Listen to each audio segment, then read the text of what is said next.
Sie alle Pflegekräfte, gell? Ja, okay. Die Leute sagen, dass die Pflegekräfte die Ohren und die Augen des Krankenhauses. Wir sind das Rückgrat des Krankenhauses. Und wir verbringen viele Zeit mit Patienten, als die Ärzte tun. Ist das richtig? Ja. Ich finde das wahr. Weil ich bin selbst eine Krankenpflegerin auch. Ich wollte mich erstmal vorstellen. Ich wollte Hallo sagen zu Frau Ursula, meine Stationsleitung, Frau Leibniz, Herr Daniel, Frau Hall, vielen Dank. Und dann, ja. Okay. Das bin ich. Ich bin Maria Karen Guerrero Viola. Ich bin 31 Jahre alt und ich bin hier nach Deutschland seit Juli 2017 gekommen. So ungefähr 1 Jahr und 7 Monaten, 8 Monaten. So mein Deutsch ist noch. Okay. Ich bin eine Philippinin, registrierte Krankenschwester seit 2009 und ich bin auch eine, Gott sei Dank, anerkannte Krankenpflegerin hier in Deutschland seit 2018. Ich bin auch eine Universitätsabsolventin von Trinity University of Asia auf den Philippinen und ich habe ungefähr 9 Jahre Erfahrungen zusammen auf den Philippinen als Krankenpflegerin.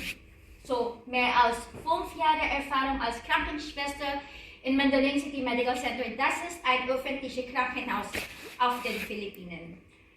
Und mehr als 2 Jahre Krankenschwester, eine Privatnurse an verschiedenen Firmen und Einrichtungen. Das heißt die Privatheim mit alten Leuten. Und dann, ich bin sehr dankbar, fast 2 Jahre habe ich jetzt Erfahrung hier in der Uniklinik.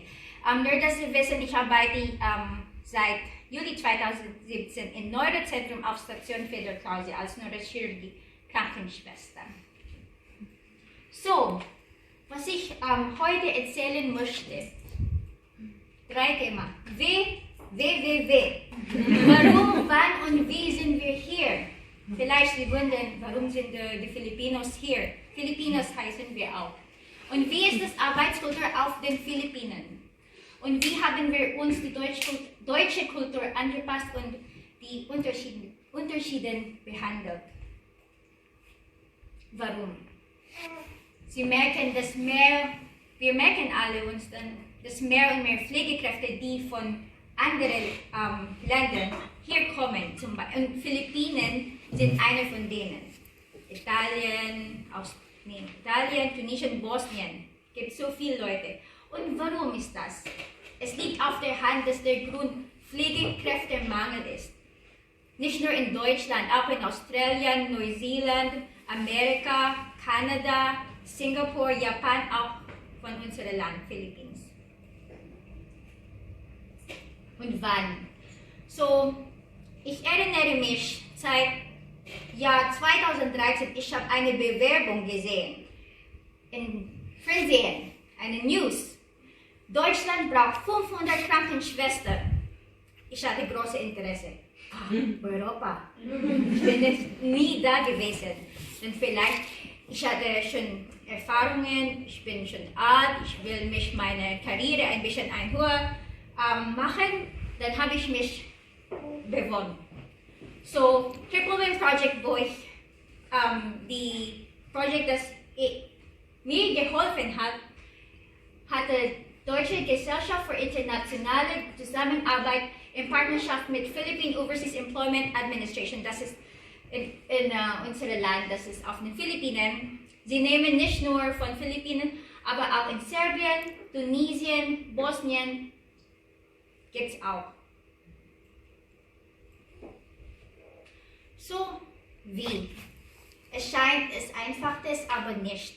Gibt es so viele Bedürfnisse, bevor wir hier kommen können.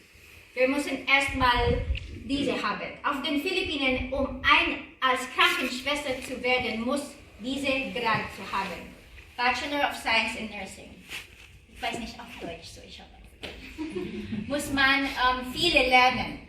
Diese Grundlagen der Pflege, Pflegetheorien, Anatomie, Physiologie, Ethik, Biostat, Sozialdienst, Ernährungslehre, Pharmakologie, Pflegemanagement, Notfallkrankenpflege, Pflegeforschung, Psychiatrie und Allergie. Dokrologie, Kardiologie. Allergie, das ist Wissen. Mutter und Kind und auch Pädiatrie. Neugeborene auch. Das war ich. Ich war 18 Jahre alt. Und vielleicht Sie merken, dass wenn Sie einen Filipino-Freund haben oder Freund, wir sind immer in Gruppe. Weil während unserer Ausbildung, wir sind schon in Gruppe eingesetzt. Weil ich habe hier in Deutschland gemerkt, dass sie machen die Ausbildung allein, sie gehen in jede verschiedene Abteilung allein, aber uns, wir sind immer in Gruppe. Weil auf den Philippinen, wir haben dieses Wort Bayanihan. Es heißt Einheit. Um ein Ziel zu erreichen, wir müssen immer einander helfen. So, Ausbildung am Arbeitsplatz, sorry. Wir machen das 3-mal pro Woche. So, sagen wir Montag und dann Mittwoch und dann Freitag machen wir diese Ausbildung und dann Dienstag, Donnerstag und dann Samstag haben wir Schule, die Theorien. So, wir sind in verschiedenen Krankenhäusern eingestellt, auch verschiedene Abteilungen und wir arbeiten als Gruppe. Wie nach Deutschland. So, bevor wir hier kommen, wir müssen erstmal als geprüfte Krankenschwester sein. So, ich bin schon eine Krankenschwester, wir haben diese Prüfung bestanden auf den Philippinen und mindestens müssen wir 2 Jahre Erfahrung auf den Philippinen als Krankenschwester. Und die schwierigste B2 Deutsch-Zertifikat. Schwierig. Ich habe das, als ich hier nach Deutschland gekommen bin, wir haben diese B2-Prüfung bestanden, Gott sei Dank, aber wir fühlen immer noch im B1-Niveau. Wir haben, bevor wir nach Deutschland gekommen, wir haben auch vor 6 Monaten A1 bis B1 Deutsch gelernt. So, unser Lehrer war Filipino auch, so wir sprechen nur Deutsch in Schule und dann nachher wir sprechen wieder Tagalog. So deswegen, bevor ich hier kam, ich habe gesagt, ich weiß Deutsch schon. Und dann, als ich die richtige Deutsch gehört habe, ich verstehe keinen. So es ist wirklich auch lustig. Und auch, sie brauchen den Willen, in Deutschland zu kommen. Wir haben alle diese Willen. Das war ich in meiner Arbeit und ich habe das nur von Google genommen. Arbeitskultur von Philippinen. Arbeitsbedingungen in Philippinen, Gesundheitseinrichtungen, was sind die Philippinen-Werte, die Hierarchien im Krankenhaus, die praktischen Aufgaben in der Pflege, Umgang mit Angehörigen, Besuchern und Möglichkeiten und Wege der beruflichen Karriere. Frau Viola, darf ich kurz was fragen? Auf dem Bild, wo Sie gearbeitet haben, da waren ja deutlich mehr Männer. Sind das Pfleger gewesen? Ich habe in einer Notfallabteilung gearbeitet, deswegen ich sage euch später, warum gibt es mehr Männer in diesem Bereich, wo ich eingestellt war. Weil ich war in einer Emergency Room und ich sage tatsächlich mehr Männer. Ja, in Notfallaufnahme. Ja, okay. Ja. So, wenn Sie das sehen, das ist ein Beispiel. Ich bin in einem öffentlichen Krankenhaus gearbeitet, das heißt, Patienten sind arme, sie haben kein Geld und so. Deswegen schauen Sie mal, das Bett, 3 Patienten mit Babys in ein Bett. Deswegen, wenn wir machen diesen Rundgang, wir machen keinen Rundgang. Wir haben diese Mic und wir sagen, Patient 1 anwesend, Patient 2 anwesend. Nicht nur ja. So, Arbeitsbedingungen in Philippinen, Gesundheitseinrichtungen. Ja. So, öffentliches Krankenhaus, wegen der Mangel von Materialien, wir nutzen nur, was wir haben. Deswegen, als ich war neu hier, ich habe gesehen, eine Kollegin hat eine Systemsleitung genommen und hat das falsch Systemsleitung genommen. Er hat gesagt, Weg, falsch. Ich war so, oh mein Gott, vielleicht können wir das noch benutzen, weil auf den Philippinen eine Systemsleitung für einen Patient, für den ganzen Tag schon. Und für uns, was wichtig war, dass Patient die Krankheit zu überleben und Infektion kann auch später. Es war wirklich schwierig im öffentlichen Krankenhaus. Ist nicht ideal, aber das ist was auf den Philippinen was passiert. Aber auf den Philippinen rund 40% der Krankenhäuser sind öffentlich. Aber ich sage euch, die Pflegekräfte und die Ärzte auf den Philippinen, die in öffentlichen Krankenhaus arbeiten, sind wirklich gut ausgebildet. Nur dass die Technologie von uns und die Ausrüstung sind nicht so gut als privat, aber die Pflegeteam ist sehr, sehr gut. Patienten sind finanziell unfähig. Ich hatte eine Erfahrung, ich habe ein Medikament für Patienten gekauft, weil sie hat keinen. Überfüllte Krankenhaus, deswegen dieses Bild. Und Krankenschwester und Patientenverhältnisse sind auch nicht so schlecht. Obwohl wir produzieren so viel qualifizierte Krankenpflegerinnen, die Gehalt ist nicht so gut, deswegen sie machen andere Karriere. Aber ich liebe diese Karriere, deswegen bin ich hier noch. Und ich habe auch im Privatkrankenhaus gearbeitet für ein Jahr. Es war wirklich gut, wie hier. Aber am Ende, bevor die Patienten nach Hause gehen, muss alle bezahlen. Das ist auch schwierig, weil das Problem kommt am Ende. Ja? So, was sind die philippinischen Werte? Vielleicht Sie merken, dass wir sind so scheu, ein bisschen wie das. Und mit Patienten, wir sind so, hallo, guten Morgen, ich bin wie das. Weil wir sind pflegend von Natur. Wir wissen das Gefühl, wenn man es am niedrigsten sind. Wir wissen, so zum Beispiel, Patient ist allein. Ich kann das nicht, weil auf den Philippinen, wir haben diese familienorientierten Werte. Deswegen Pflegeheim ist nicht so üblich auf den Philippinen. Weil das Pflegeheim ist unser eigenes Heim. Wir können, ich betrachte alle Patienten, wir betrachten alle Patienten als unseres eigenes. Ja? Barmherzigkeit.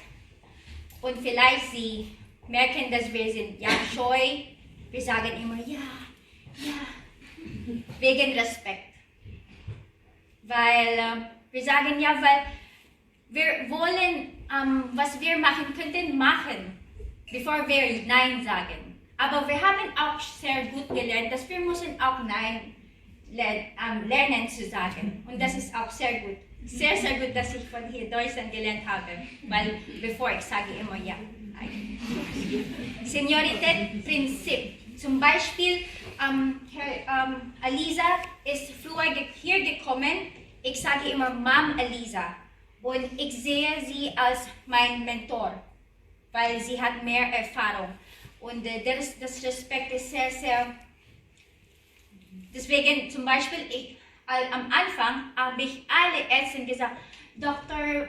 Franco, Dr. Carvin, und dann die Ärzte sind, Carsi, sag mir meinen Namen. Okay, Dr. Richard, Dr. Pamela. Aber jetzt, ich kann schon nur den Namen sagen. Aber ja, Respekt. Und Geduld, of course. Natürlich Geduld. Wir sind wirklich geduldig. Und ich finde auch, die Deutschen sehr, sehr geduldig. So, die Hierarchien im Krankenhaus. So ist es ähnlich wie hier. Wir haben Direktor der Krankenpflege, das heißt zum Beispiel die Frau Hall, Pflegedienstleitung ist die Direktor, und gibt es andere Supervisor, und dann kommt die Head Nurse oder diese Dienstleitung von Stationsleitung und das Pflegeteam. Das war ich. Deswegen, weil auf den Philippinen wir tragen so viele Dinge, deswegen Männer, brauchen wir mehr Männer. Weil auf den Philippinen, von öffentlichen Krankenhaus, wir haben diese an der Wand, wir müssen alle tragen. Wir haben schon Technik, das zu machen. So, ich habe das gelernt. So, ich kann wenn Sie diese Tank haben, ich kann das tragen. Ich kann das machen. So, was sind die praktischen Aufgaben in der Pflege? Wir machen alle Medikamente richten und verabreichen. Und was sind erlaubt für uns zu machen? Was die Unterschied ist, hier in Deutschland, wir geben alle als per oral, wie möglich. Ich finde das auch gut. Aber auf den Philippinen, wir benutzen immer diese Direkt-IV-Push, wie möglich.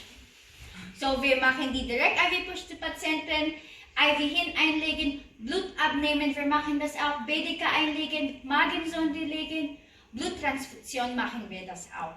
So, ich will helfen, weil wir haben diese Ecke und dann, Dr. Franco, ich kann das jetzt machen. Nee, Sie müssen das nicht machen. Aber ich kann das machen. Aber Sie müssen. So, das ist, was ich gelernt habe. Das ist nicht hier erlaubt. Und dann, natürlich, wir unterstützen die Patienten. Und dann, wir sind die Kommunikationsmittel zwischen Patient und Ärzte. So, der Umgang mit angehörigen Besuchern. So, Sie können merken, das ist ein Beispiel von einem öffentlichen Krankenhaus und dann das ist privat. So, ist ganz anders. Gell? So, Sie sagen auf den Philippinen, dass wenn Sie mehr lernen möchten, dann arbeiten im öffentlichen Krankenhaus. Weil alle Patienten in privat sind so, sie gehen in Notfall, ich habe Erkältung. Aber im öffentlichen Krankenhaus, sie gehen, sie kommen und das Krankheit ist schon so schlimm, weil sie haben kein Geld am Anfang. Und dann, wenn das Blut ist, zum Beispiel Tuberkulose, das Blut ist schon rausgekommen, das heißt, das ist schon schlimm, dann sie gehen in Notfall. Verstehen Sie mich? Ja. So, was ich liebe auf den Philippinen, ist, dass die Angehörigen können 24 Stunden mit Patienten bleiben. Das heißt, wir können wir können uns konzentrieren wegen Patientenbehandlung von der Krankheit. Wir können auch die Anordnung von Ärzten besser behandeln. Und die Körperpflege, das ist auch ganz, ganz wichtig. Aber bei uns, die Angehörigen, können das machen. Wenn sie unsere Hilfe brauchen, dann wir gerne helfen. Wir können helfen auch. Ja? In normaler Station ja, aber in Intensivabteilung gibt es immer diese Besuchszeit. Ja? Möglichkeiten und Wege der beruflichen Karriere. So, wenn Sie zum Beispiel als Praxisanleiter, Pflegedirektor, Pflegedienstleitung, Stationsleitung in der Zukunft wollen, auf den Philippinen, Sie müssen Master of Arts in Nursing machen. Das dauert 4 Jahre. Ja? Und dann, wenn Sie ein höheres Niveau machen wollen in der Administration, als Krankenausbildung, als Lehrerin, Master of Science in Nursing. Das dauert auch 4 Jahre. Ja?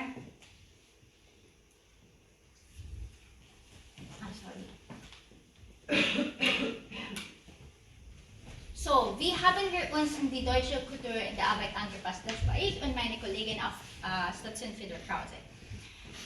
Wir sind dankbar. Ich spreche im Namen von meiner Kollegin Alisa, Roda und andere Filipino hier. Die Deutschen haben uns wirklich sehr, sehr geholfen. Als ich hier gekommen bin, wir haben diese Deutschkultur gemacht. 2 Wochen Deutschkultur. Wir haben so viel von der Deutschen gelernt. Wir haben gelernt, dass die Deutschen ein bisschen seriös, ernst und so. Deswegen, ich wollte mich meine eigene Persönlichkeit schon rausmachen, aber ich konnte das nicht am Anfang. Weil ich erinnere mich, mein erster Tag auf Station, ich war so, hallo, ich bin Carsi, aber die Leute, hi. Und ich wollte schon ein Selfie machen von meinem Cellphone, weil Philippinen macht so sehr, sehr viel Selfies. Erster Tag, erste Pause wollte ich ein Selfie machen. Selfie bitte und dann die Kollegin, hä? Bitte smile. Und dann war okay, smile. Und es war wirklich lustig. lustig, weil nachher, der nächste Tag war ich so, jetzt so seriös auch. Aber ich bin sehr dankbar, nach 1 Jahr oder 6 Monaten bin ich schon angenehm mit Kollegen, weil meine Kollegen sind sehr, sehr nett zu mir. Jetzt kann ich mich meine eigene Persönlichkeit zeigen. Und auch wir haben diese Paten, Godmother, gehabt, die uns helfen wegen Sprache und so und hat uns hier in Freiburg Tour gemacht. Und dann, ja, Einarbeitung. Alle uns haben das gemacht. So, wir bedanken uns, dass Sie sind sehr, sehr, Sie haben diese große Geduld für uns. Ja. Und am Ende, was ist das Wichtigste von uns, ist Glück. Happy. Ja? Filipino sind glücklich von Haus aus. Schön. Ich glaube, Sie können das merken. Ja? Von mir ist ganz sehr, sehr. Und wir haben diese Motto auf den Philippinen. Ich weiß nicht, ob die Grammar ist korrekt, aber trotz aller Bedingungen, die nicht ideal sind, wir sind immer glücklich. Trotz aller Bedingungen, zum Beispiel, vielleicht, meine Kollegin hat gemerkt, Patienten sind traurig, dann komme ich rein, guten Morgen, Frau. Und es ist wirklich, was ist, wenn man lässt, dann die andere, es ist wirklich, ich weiß es auf Deutsch, aber Es steckt an. Ansteckend. vielen Dank. Ja. Es kann helfen mit ihrer kleinen Lächeln, das hilft unsere Patienten. Und fröhliche Arbeitsumgebung ist vor allem das Wichtigste. Wenn Sie in Fedor Krause arbeiten, ist wirklich schwierig auch. Aber wenn Sie mit guten Leuten mitarbeiten, ganz egal wie die Arbeit ist wirklich sehr gut. Deswegen habe ich meinen Kollegen gesagt, ich kann hier bleiben, ewig bleiben in Fedor Krause, trotz aller Schwierigkeiten. Und auch Echtstein. Und im Namen aller Filipino Krankenschwestern hier in Deutschland, wir bedanken uns, dass Sie uns hier angenommen haben und wir gerne hier arbeiten. Und wir hoffen, dass die Beziehung zwischen den Philippinen und Deutschland, wie es ist, bleiben. Das war's.